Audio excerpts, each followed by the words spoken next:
ಅಲ್ಲೇ ಲಕ್ಷಾಂತರ ಸೈಟ್ಗಳು ಖಾಲಿ ಇದೆ. ಅದರಿಂದ ಇವತ್ತು ನಮ್ಮ ರೈತರ ಫಲವತ್ತಾದ ಸುಮಾರು 9,600 ಎಕರೆ ಭೂಮಿಯನ್ನು ಕಿತ್ಕೊಳ್ಳಿಕ್ಕೆ ಈ ಸರ್ಕಾರ ಹೊರಟಿದೆ. ಇದಕ್ಕೆ ಒಂದು ಗೂಬೆ ಕೂರಿಸ್ತಾ ಇದ್ದಾರೆ. ಇಲ್ಲ ಇದು ಮಾಜಿ ಮುಖ್ಯಮಂತ್ರಿಗಳು ಕುಮಾರಸ್ವಾಮಿ ಅವರ ಪೀರಿಯಡಲ್ಲಿ, ಅವರ ಅವಧಿನಲ್ಲಿ ಇದು ಏನು ಕಾಯ್ದೆ, ಇದು ಕಾನೂನಾಗಿತ್ತು ಅಂತ. ಆದರೆ ಕುಮಾರಸ್ವಾಮಿ ಅವರು ಇದ್ದಂಥ ಸಂದರ್ಭದಲ್ಲಿ ರೈತರು ಕುಮಾರಸ್ವಾಮಿ ಅವರೇ ಇದನ್ನು ಬಿಟ್ಬಿಡಿ ಅಂತ ಹೇಳಿದರು. ಅದಕ್ಕೆ ಅವರು ಬಿಟ್ಬಿಟ್ರು. ಈಗಲೂ ಅಷ್ಟೇ ರೈತರು ಹೇಳ್ತಾ ಇದ್ದಾರೆ ಬಿಟ್ಬಿಡಿ ಅಂತಾರೆ, ಬಿಟ್ಬಿಡಿ ನೀವೂ, ಅದು ಮುಖ್ಯ. ಅದರಿಂದ ಸುಮ್ಮನೆ ಅದು ಪಾಪದ ಕೂಸು, ಅವ್ರ ಕೂಸು, ಆ ಕೂಸು ಬಿಟ್ಟಾಗಿ ಹೊರಟೋಗಿದೆ ಇದು.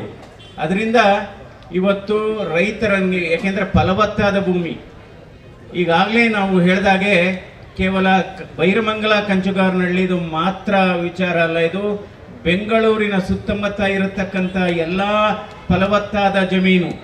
ಇದರಲ್ಲಿ ನೋಡ್ಬೋದು, ರಾಗಿ ಬೆಳೀತಾ ಇದ್ದೀರಿ, ಹೂ ಬೆಳೀತಾ ಇದ್ದೀರಿ, ರೇಷ್ಮೆ ಮಲ್ಬರಿ ಬೆಳೀತಾ ಇದ್ದೀರಿ, ಮತ್ತು ಹಣ್ಣು ಮತ್ತು ತರಕಾರಿಗಳನ್ನು ಬೆಳೀತಾ ಇದ್ದೀರಿ.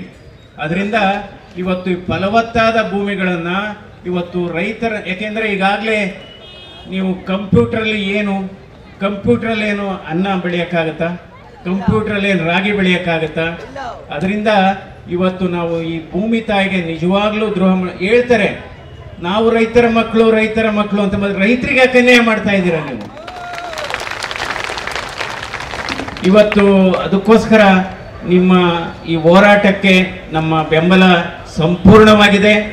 ಯಾಕೆಂದರೆ ನಾವು ಇದ್ರ ಮೂಲಕ ಸರ್ಕಾರಕ್ಕೆ ಮನವಿ ಮಾಡ್ತೇವೆ, ದೇವನಹಳ್ಳಿ ಮಾದರಿಯಲ್ಲೇ ಹೋರಾಟ ಆಗಬೇಕಾಗುತ್ತೆ. ದೇವನಹಳ್ಳಿ ಮಾದರಿಯಲ್ಲಿ ಹೋರಾಟ ಆಗಬೇಕು. ಇದು ಆನೇಕಲ್ ಆಗ್ಬೋದು, ಹಾರೋಹಳ್ಳಿ ಆಗ್ಬೋದು.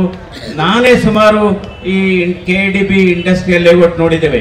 ನೀವು ಹಾರೋಹಳ್ಳಿ ಇಂಡಸ್ಟ್ರಿಯಲ್ ಲೇಔಟ್ ನೋಡಿ, ಅಥವಾ ಡಾಬಾಸ್ಪೇಟೆಯಲ್ಲಿ ನೋಡಿ, ಅಥವಾ ಬಿಡದಿ ಆ ಕಡೆ ಪೀಣ್ಯ ಇಂಡಸ್ಟ್ರಿಯಲ್ ಲೇಔಟ್ ಒಳಗಡೆ ಹೋದರೆ ಸಾವಿರಾರು ಎಕರೆ ಸೈಟ್ಗಳು ಖಾಲಿ ಇದೆ. ಅದಕ್ಕೋಸ್ಕರ ನಿಜವಾಗ್ಲೂ ಇವತ್ತು ಈ ಹೋರಾಟ ಸಮಂಜಸವಾಗಿದೆ.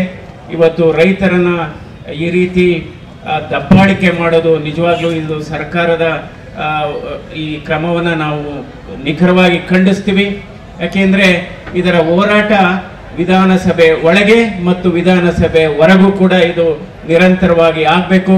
ಯಾಕೆಂದರೆ ಇವತ್ತು ಜನಶಕ್ತಿ ಎಷ್ಟು ದೊಡ್ಡದು ಅಂದರೆ, ಇವತ್ತು ಬ್ರಿಟಿಷ್ ಓಡೋಗಿದ್ದು ಯಾರಿಂದ? ಜನಶಕ್ತಿಯಿಂದ. ಬ್ರಿಟಿಷರು ನಮ್ಮ ಭಾರತ ದೇಶವನ್ನು ಬಿಟ್ಟು ತೊಲಗಿದ್ದು ಜನಶಕ್ತಿಯಿಂದ. ಜನಶಕ್ತಿಯ ಮುಂದೆ ಯಾವುದೇ ಒಂದು ದೊಡ್ಡ ಶಕ್ತಿ ಇಲ್ಲ.